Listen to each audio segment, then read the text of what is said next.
Liderança transformacional. A gente falou nas aulas anteriores sobre alguns aspectos da liderança bíblica. E uma das coisas que a liderança bíblica ela é servidora. A gente falou isso no início do nosso encontro. Espiritual. A gente pegou Jesus como referência no último encontro que a gente teve. E transformacional, ou seja, se você é líder, você de alguma forma está contribuindo para algum tipo de mudança. É aquele caso, você talvez não atinja todas as mudanças que você tenha desejo de atingir. Talvez você não consiga chegar a um nível que você tem em mente como líder. Mas uma coisa é certa, se você é um líder de acordo com a Bíblia, você com certeza vai ser um líder que vai provocar transformação.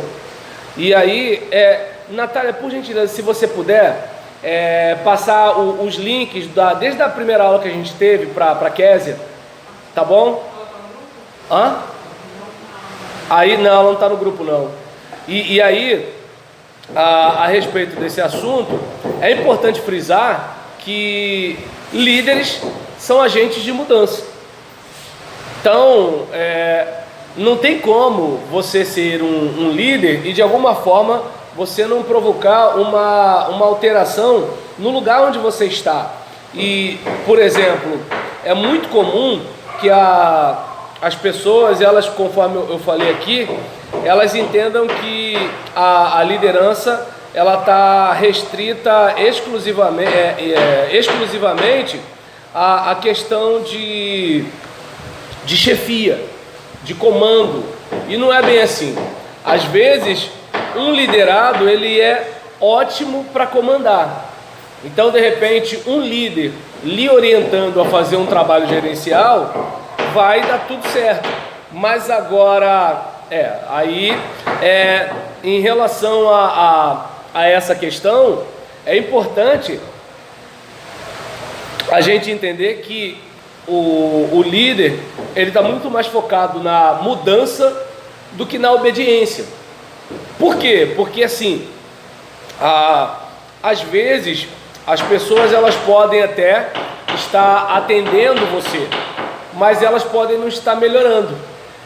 E o seu papel como líder é ajudar as pessoas irem de um nível a outro, e não apenas fazer o que você quer. Vamos fazer esse evento? Vamos pintar a parede de azul? Vamos não sei o que lá. Aí a pessoa não faz, seu rebelde. A questão principal não é se a pessoa vai estar só fazendo o que a gente quer. A questão é se a vida da gente, na vida dela, está produzindo algum tipo de transformação. E isso, eu não sei se dá para perceber, inclusive na escola. Às vezes aquele colega de turma, ele não tem nenhuma formação acadêmica, mas ele consegue levar os demais colegas a uma transformação, geralmente para pior, né? Então, mas é liderança. E às vezes o professor que conhece Piaget, Vygotsky, Paulo Freire e Olavo de Carvalho, né? Então, mesmo conhecendo esse negócio todinho, e daí? Ele não consegue levar aquele aluno de um nível ao outro. Então é importante a gente ficar atento a essa questão. E aí, vamos pensar, né, no agente de mudança por excelência, Jesus Cristo. Então a gente vai observar que ele provocava uma mudança diferente na vida das pessoas, porque era uma mudança de cunho interno. Então a mudança dele não era mudança, agora é desse jeito, porque não vai ser mais do outro jeito. Não, ele conseguia trazer a pessoa para o seguinte: olha, esse seu jeito de enxergar a realidade é o que está te prejudicando, então tem essa proposta aqui, olha desse ângulo aqui. Aí a pessoa começava a olhar daquele outro ângulo e se tornava um discípulo. Agora, eu não sei se dá para perceber que uma das dificuldades da gente, principalmente como igreja, é porque a gente tem pessoas frequentando os nossos cultos, mas elas não estão mudando. E aí, qual é a nossa ênfase de mudança? Geralmente é uma mudança cultural. E eu não sei se dá para perceber que o Evangelho, ele está muito mais focado numa transformação ontológica do que numa sociológica. Ou seja, a transformação do evangelho é no ser e não necessariamente no grupo. E aí, muitas vezes a gente pega o aspecto ou antropológico ou sociológico, ou a gente pega a cultura do ambiente que a gente vive, é aquela coisa assim: todo mundo vai usar terno preto, chapéu preto, gravata preta, tá entendendo? Todo mundo só vai escutar louvor do Edson e Thelma, todo mundo só vai agora é velho aquele ali. Aí nesse caso, por exemplo, foi o único que riu. E aí, em relação a essa situação, olha, todo mundo só vai fazer isso, fazer aquilo outro. E aí o que acontece? A gente mudou a cultura, né? O indivíduo ele saiu do século 21, foi lá para o século 20 ou para o século 19. E aí todo mundo começa a falar o crentez, porque se não falar abençoado, doutrina, tremendo, coisas do tipo, você está por fora. E aí, pronto, você mexeu na cultura do cara. Você, por exemplo, mexeu na questão do grupo. Agora você não vai mais, né, andar com aquele teu colega cachaceiro, você não vai mais na casa do macumbeiro, você não vai mais fazer isso, fazer aquilo outro, tal. E aí agora a vida dele é o quê? Tá no ambiente da igreja.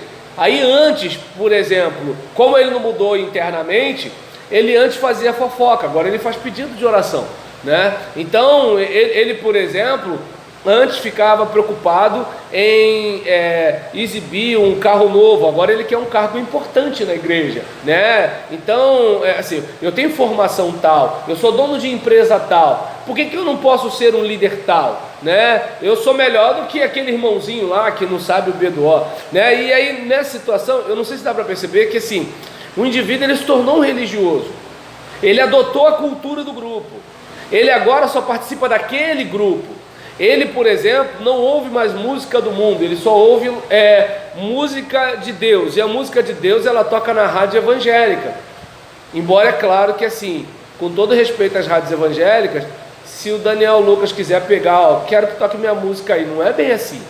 Então a gente percebe que assim, e eu não sei se dá para perceber, não estou fazendo com que haja nenhum demérito da rádio ser comercial, mas é porque a gente espiritualiza o negócio, que não é espiritual, é empresarial, é mercadológico, e assim, mas a gente tem aquela ideia de que assim, não, isso aqui é de Deus por quê? Porque é o Kleber Lucas, né? Então é de Deus por quê? É de Deus porque é na rádio gospel, e aí nessa brincadeira, o indivíduo está fazendo isso tudo, mas agora caminha com ele, e verifica o seguinte, quantas vezes esse indivíduo, embora fala o crentez, está naquele grupo, né, usa aquele modo de vestir, aquele modo de falar, mas assim, ele e o ímpio que trabalha lá na mesma fábrica que você é a mesma coisa.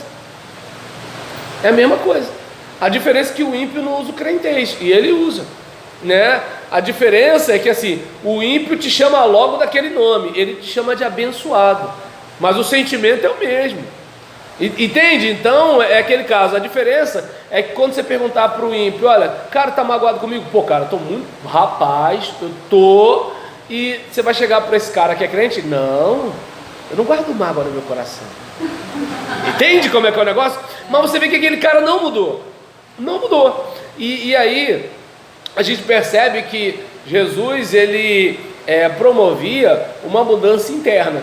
Vocês devem lembrar do episódio do jovem rico e o caso de Zaqueu.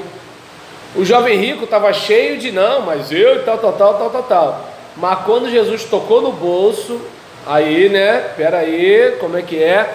E no caso de Zaqueu, Jesus nem precisou tocar no bolso. O próprio Zaqueu reconheceu o seguinte, não, peraí, olha só, se eu fiz isso, eu vou resolver isso, eu quero pegar isso aqui, ajudar não sei quem, e assim por diante. Ou seja, ele mesmo teve seu bolso convertido.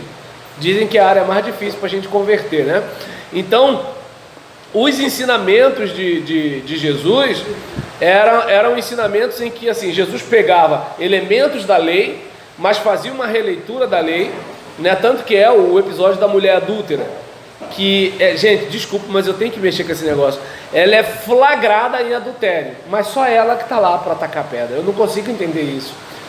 Se ela foi flagrada, é porque estava ela e um cara. Como é que ela foi flagrada e só ela está lá para receber pedrada? Não sei, assim, eu ainda vou aprender a lidar com essas questões aí. E aí, o que Jesus fala? Jesus não fala assim, não taca a pedra. Não, ele falou, beleza, pode tacar. Quem reúne condições morais e espirituais para isso, fica à vontade. Claro que se ele fala isso hoje em dia aqui no Brasil, ia ter um bando de miserável tacando pedra.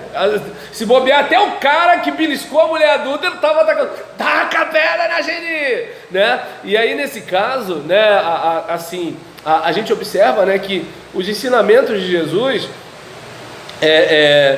se a gente for observar, não sei você, mas pelo menos eu, parecem diferentes dos ensinamentos que nós recebemos hoje. É estranho, né? Eu não vou muito longe. Vou pegar a situação eu faço vídeos, né? E publico. E à medida que meu canal vai crescendo, vai aparecendo mais gente para chutar minha canela. Pode parecer esquisito isso, mas é verdade. Ou seja, aumenta o pessoal para Deus te abençoe, pastor? Aumenta. Mas aumenta o pessoal para dizer, estuda um pouco mais, vai se preparar, seu falacioso. Tá dando para entender? Te desafio para um debate, mais ou menos assim, estou falando sério, diante de Deus. E aí, nesse caso, observa bem como é que são as coisas, assim. E a maioria dessas pessoas que usam esses tons grosseiros e agressivos, são pessoas que estão agindo em nome de Deus. É isso que é engraçado. Eu, por exemplo, ainda não recebi uma mensagem de um suposto ateu me desqualificando. Eu só recebo mensagem de gente de Deus. Gente de Deus católico, gente de Deus testemunha de Jeová, gente de Deus adventista, gente de Deus evangélico tradicional. Ou seja, só gente de Deus até agora que tem me dado canelada. E aí você fala assim, é estranho, porque o indivíduo ele podia até questionar o que eu falo, mas não poderia ser com educação e respeito? Aí é onde você pensa o seguinte, peraí, os ensinos que recebemos em nossas instituições, não estou dizendo dos ensinos teóricos, não vai ter nenhum pregador que vai dizer para você odiar alguém. Louvor eu já não garanto, mas assim, pregação eu desconfio que não vai ter um negócio desse, né? Mas agora, observa bem, nosso comportamento uns para com os outros, vamos e venhamos, né? Então, como nós tratamos nossos líderes, como nós tratamos nossos pastores, como, por exemplo, os pais tratam os líderes de adolescentes da igreja. Se você conhece um líder de adolescente de igreja, você sabe como é que a vida desse cara é difícil. E eu me atrevo a dizer que é mais difícil do que a vida do líder de criança. Embora criança dê mais trabalho, eu desconfio que o líder de adolescente sofre mais do que o líder de criança. Porque o trabalho do líder de criança é com criança. O trabalho do líder de adolescente não é com adolescente, porque adolescente sempre foi da pá virada. O problema de líder de adolescente é pai, é mãe, que vem com mão na cadeira, quer pagar a sugestão, quer levar a pessoa para o gabinete pastoral. Então é um tipo de situação, né, que assim, aí você fala assim, mas essa gente não aceitou Jesus? Aí eu pergunto, que Jesus? Né? Então é importante a gente olhar, ver os ensinos de Jesus e perceber que, peraí, algo está diferente, algo não vai bem aí. E continuando, embora haja tanta espiritualidade, né? Eu lembro daquele filme, Fé Demais Não Cheira Bem. Continuando, se nós observarmos o Sermão do Monte, nós vamos ver que, assim, Jesus ele mexe nas expectativas. Por exemplo, você vai reparar aquela questão, olha, ama o próximo e odeia o inimigo. Não, ama geral. E aí é complicado, né? Você amar alguém que te faz mal, mas é o que Jesus manda. E aí eu pergunto, se a gente praticasse isso, haveria boicote na igreja? Haveria, por exemplo, gente que, por exemplo, eu sou dizimista, mas aí o pastor Robson me deixou chateado. O que eu faço? Seguro. Aí eu pergunto, isso é coisa de Deus? Não é. Mas eu pergunto, existe ou não existe? Está dando para entender? Então é aquela questão, né, de assim, eu sou um líder carismático, e aí nisso eu consigo assim, eu começo a falar, eu começo a cantar, as pessoas ficam arrepiadas, o pessoal acha que quando eu começo a cantar o Espírito Santo desce, e aí aquele negócio todo, aí eu começo a me achar, e aí já começa a bater de frente com o Cícero na hora que o Cícero vai me botar na escala. Não, eu não sou cantor de quarta-feira, eu não sou cantor de domingo de manhã, eu sou cantor de domingo à noite. E aí o Cícero, não rapaz, você já cantou domingo à noite esse mês, então agora é domingo de manhã, então vamos no pastor. Tá dando para entender? Aí você olha uma situação dessa e se pergunta, como é que a gente vive o evangelho desse jeito, né? E a questão em que o próprio Jesus ele faz mudanças, né, em verdades imutáveis, ou seja, ele não diz que a verdade não está valendo, ele só diz que a gente tem que ir um pouco mais. Senhor, é para eu perdoar o meu irmão 7 vezes? Não, 70 vezes 7. Então, aí tem gente que de repente vai pegar um bloquinho para anotar 490 vezes, né? Tá rindo dele? Tem de tudo no meio do povo de Deus. Esse povo que Deus ama, só Deus mesmo para amar. E aí nesse caso, a questão principal é a perfeição. De modo que assim, olha, quantas vezes você vacila, e quantas vezes você precisa de perdão, e quantas vezes Deus é gracioso e misericordioso com você. Aí, observa bem, olha a distância de santidade entre você e Deus. Agora, olha a distância de santidade entre você e seu irmão, e verifica o seguinte, se Deus, que está tão distante de você em santidade, é legal com você, como é que você vai exigir, né, do seu irmão uma perfeição que você não tem? Até porque seu irmão te feriu, você não feriu irmão nenhum. Falaram mal de mim, você nunca falou mal de ninguém. Fulano me enganou, você nunca mentiu para ninguém, né? Então é importante a gente observar, né, isso tudo. E sem falar que ele ainda fala o que? Olha, agora vocês, assim como o Pai me enviou, eu envio vocês. Eu fiz discípulos, vocês têm que fazer discípulos. E eu não sei se dá para perceber qual é a nossa dificuldade enquanto igreja. O povo não é discipulador, o povo é cliente. O cara quer chegar lá, ouvir uma boa mensagem, e boa mensagem não é mensagem fundamentada. Boa mensagem é uma mensagem que seja agradável ao seu ego. Isso é boa mensagem. E aí ele quer ouvir uma boa mensagem, ele quer ouvir uma boa música. É aquele caso, ele paga R$2 e ele entende que ele tem direito, né, de ouvir uma música bem tocada, uma música bem cantada, com ar-condicionado, e assim, um pregador na beca e falando coisas do tipo, você é especial e merece ser feliz. E aí nesse caso, você olha para uma situação dessa, assim, um cara desse vai fazer o quê? Qual é o papel desse cara na sociedade? Esse cara transforma em que o nosso município? Ele transforma em que a nossa família? Ele transforma em que a igreja? Daqui a 50 anos aquela igreja vai estar daquele mesmo jeito, porque aqueles clientes não querem mudar. E aí qual é o seu papel de líder? Ser a mamãe águia que bota espinho no ninho, para os bebezinhos águia começar a se incomodar e voar. E aí é nessa hora que muitas vezes você não vai ser bem visto ou não vai ser bem recebido como líder, né? Mas esse é o seu papel. Seu papel não é ser um agradador.